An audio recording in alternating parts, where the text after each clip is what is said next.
विभाज्यता के नियम। विभाज्यता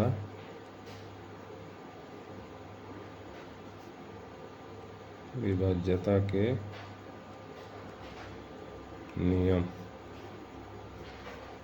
पहला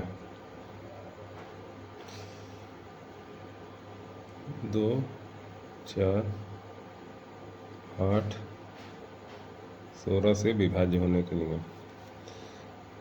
2 से अगर किसी संख्या का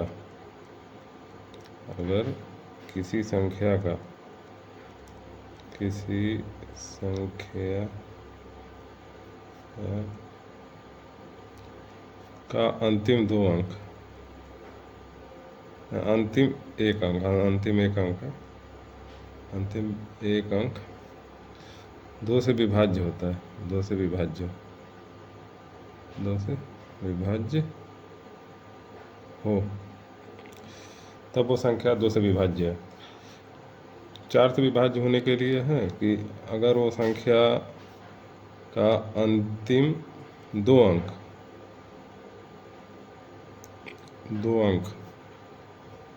4 से विभाज्य हो तो वो संख्या 4 से विभाज्य है। अगर किसी संख्या का अंतिम 3 अंक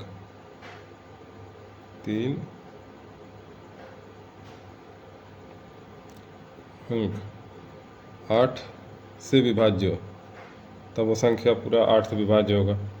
अगर किसी संख्या का अंतिम 4 अंक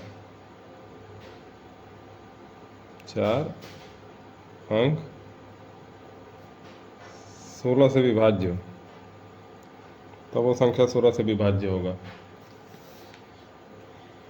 अब जैसे मान लीजिए एक है 2, 4, ये अंतिम एक अंक 2 से विभाज्य है तो संख्या 2 से विभाज्य है। अंतिम 2 अंक 4 से विभाज्य है तो संख्या 4 से विभाज्य है। अंतिम 3 अंक, मान लीजिए यहाँ पर कुछ और अंक लिख देते हैं, तब भी है अंतिम 3 अंक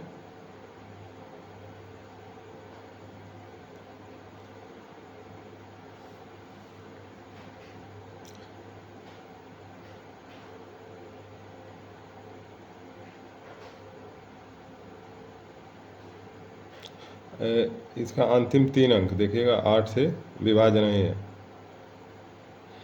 तो ये संख्या 8 से विभाज्य नहीं है। अब अंतिम 3 अंक के लिए जैसे एक हो गया 5, 9, 6, 0। अब ये अंतिम 3 अंक 8 से विभाज्य है तो ये संख्या 8 से विभाज्य है। अब यही अब अगर ये जैसे कि 4 है तो अगर इसी का अगर मतलब 4 पूरा चारों है, अगर 16 से विभाज्य होता तब तो ये 4 16 से विभाज्य होता। अगर नहीं विभाज्य है तो नहीं विभाज्य होगा।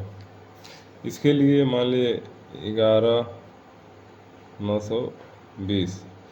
अब ये चारों अंक क्या 16 से विभाज्य है। इसका अंतिम जो 4 अंक है ये 1920, ये 16 से विभाज्य है तो ये पूरा संख्या 11,920 16 से विभाज्य है। अब दूसरा का देखते हैं 5 से विभाज्य होने के लिए। 5 हो गया आपका, 25 हो गया और 125 हो गया। तो 5, 25 और 125। 5 अगर किसी संख्या के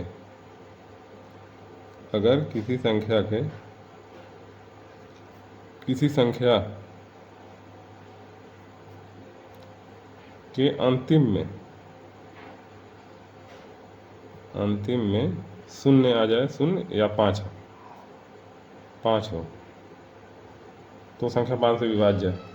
जैसे आप ये देख सकते हैं 50 हो गया, 125, ये सब विभाज्य है। अगर किसी संख्या का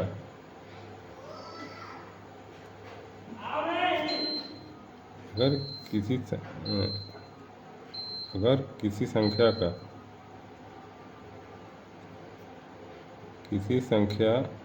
का अंतिम दो अंक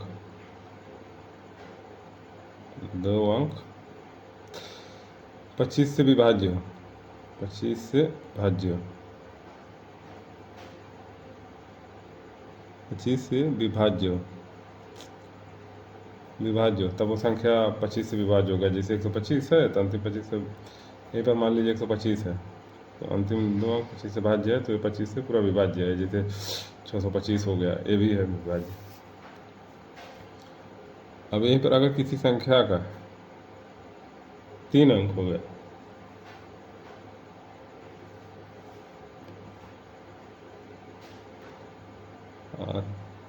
अंतिम तीन अंक 125 से विभाज्य, 25 से विभाज्य तो भाज्य। जैसे 625 है, यहाँ पर मान लीजिए ये भी कुछ भी लगा देंगे तब भी ये 625 पूरा है संख्या विभाज्य है 125 से।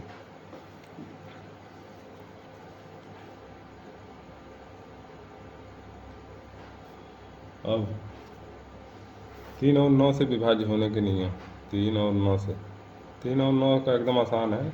यदि किसी संख्या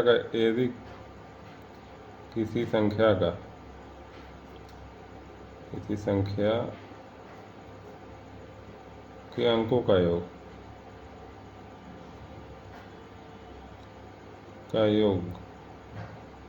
3 से विभाज्य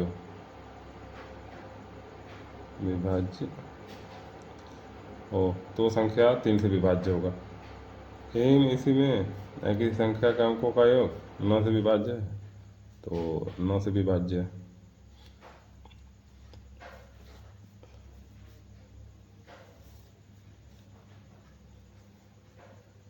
जैसे आपका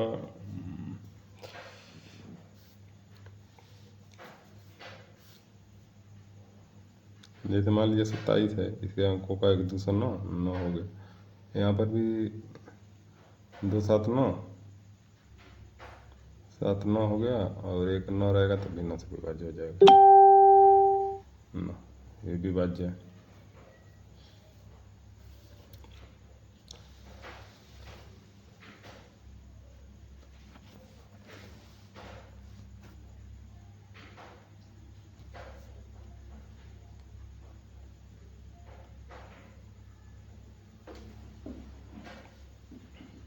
अब है 11 से विभाज्य होने के नियम। चौथा 11 से विभाज्य होने के नियम।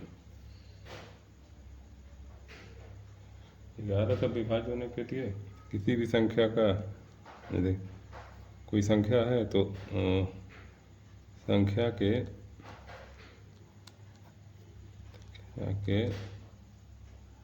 सम और विषम जगह हो, सम और विषम जगहों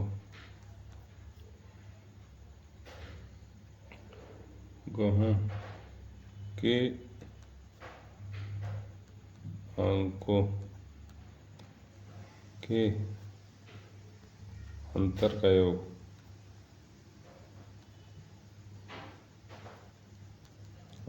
योग यदि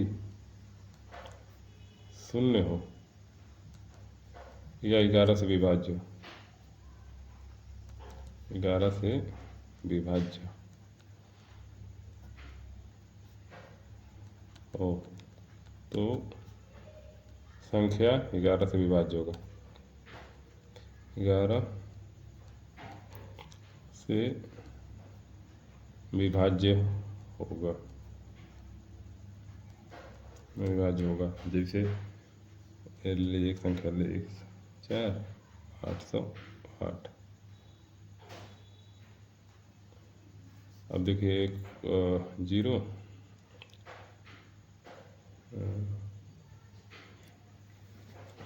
हो गया, एक -4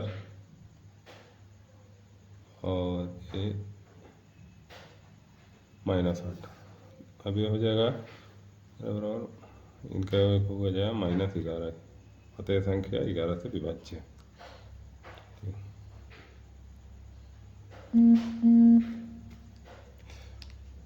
अब 13 से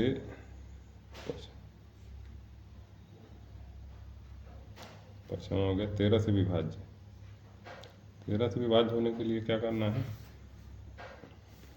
अगर कोई संख्या है जैसे 169, तो इसका जो अंतिम अंक है ये 9 को 4 से गुणा करना है। जैसे 9 गुणे 4 9 हो गया 4, अब होगा 36 और बचा कितना 16, तो इसको इसी में जोड़ देना 16 36 कितना हो गया 6 6 12 4 1 5 52।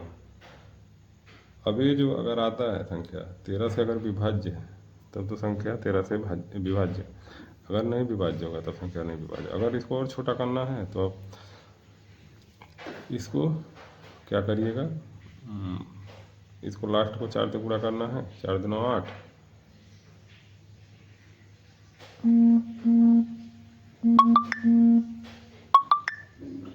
इसको 4 दूना 8, 2 गुणे 4 8 हो गया, 5 और 8 हो गया 13, इतना छोटा हो जाएगा।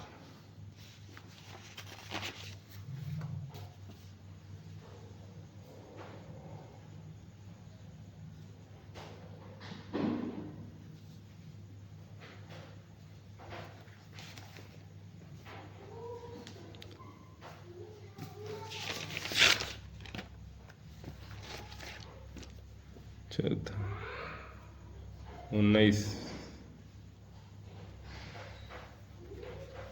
को भी यही करना है, बस ये है इसमें जैसे 361 है तो इसको क्या करना है, इसको 2 से गुणा करना है लास्ट में, इसमें है तो इसमें 2 गुणे 1 हो गया, ये हो गया 2, इसमें जो 36 है इसी में जोड़ देना है इसको,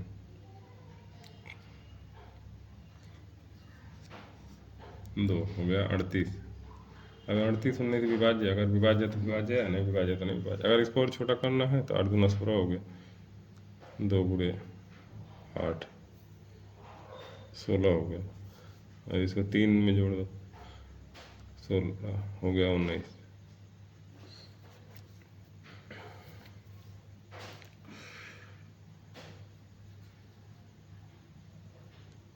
उनतीस को अब वही 29 में अगर है तो 29 को क्या करना है, 29 में 3 से गुणा करना है। जैसे मान लीजिए एक संख्या 8 4 1, इसको चेक करना है तो अब इसमें 29 में लास्ट में 3 से गुणा करना है, इसमें 1 गुणे 3 हो गया 3, अब हो गया 84 84 3 8 7 हो गया, ये 29 से विभाज्य है। अगर और छोटा करना है तो इसको 7 गुणे 3 कर दीजिए, हो गया 21 8 2 21 29।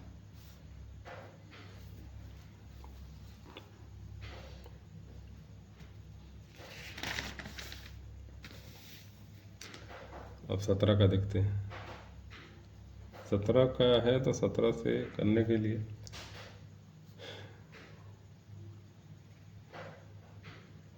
इसमें जो लास्ट संख्या है उसको 5 से गुणा करना है। जैसे हो गया आपका 289 तो 9 गुणे 5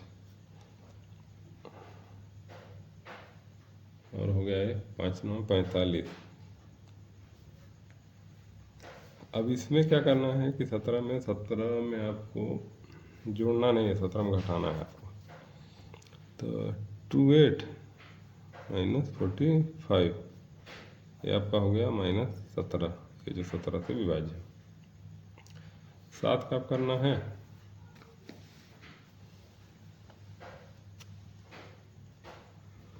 अब 7 का चेक करना है तो 7 हो गया आपका 7 है, तो इसमें आप जैसे मान लीजिए एक संख्या है 1001, इसको चेक करना के साथ से विभाज्य है कि नहीं, तो इसको क्या करना है आपको लास्ट में 2 से गुणा करना है, गैप का 2, और इसको घटाना है इसमें से 100 में से जो बचता है रिमेनिंग वाला में, तो माइनस 2 98। 7 से विभाजित 7 11 13 से विभाज्य होने का संयुक्त रूप।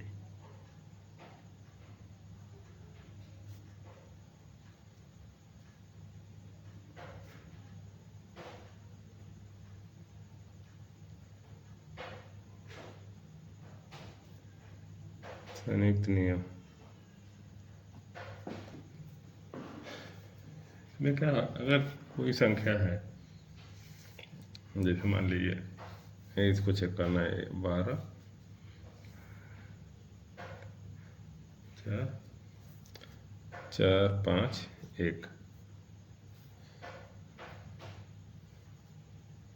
तो इसको 3 3 का जोड़ा बनाइए, 3 3, ये हो गया। अब एक जोड़ा और चाहिए तो इसमें 3 जीरो और कर देते हैं, इससे कुछ संख्या का वैल्यू कुछ असर नहीं पड़ेगा।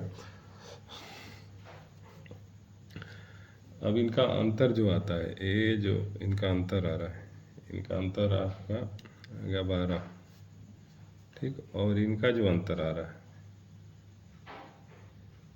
ठीक, तो का हो जाएगा 7 ए, और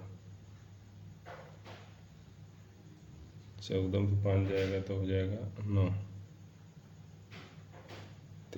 और 9 से 1 हो गया। अब जो इनका जोड़ है, अब आएगा 100, इनको जोड़ना है दोनों, ये हो गया 109, ठीक।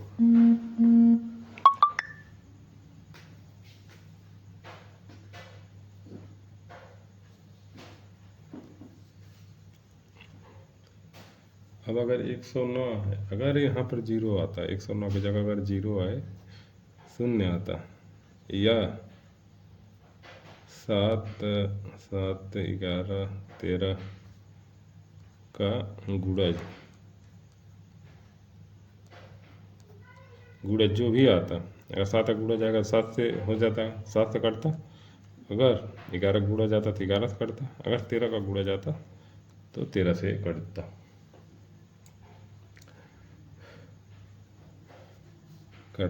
अगर जैसे अगर कोई संख्या एक और है, अगर कोई संख्या ऐसे है, जैसे 1001, ये है गुणनखंड 7 11 13 का।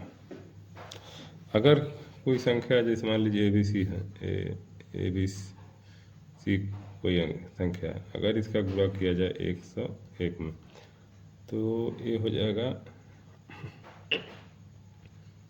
ABC और ABC। अगर कोई संख्या ऐसे है तो वो 7 11 13 से विभाज्य होगा, 13 से विभाज्य होगा।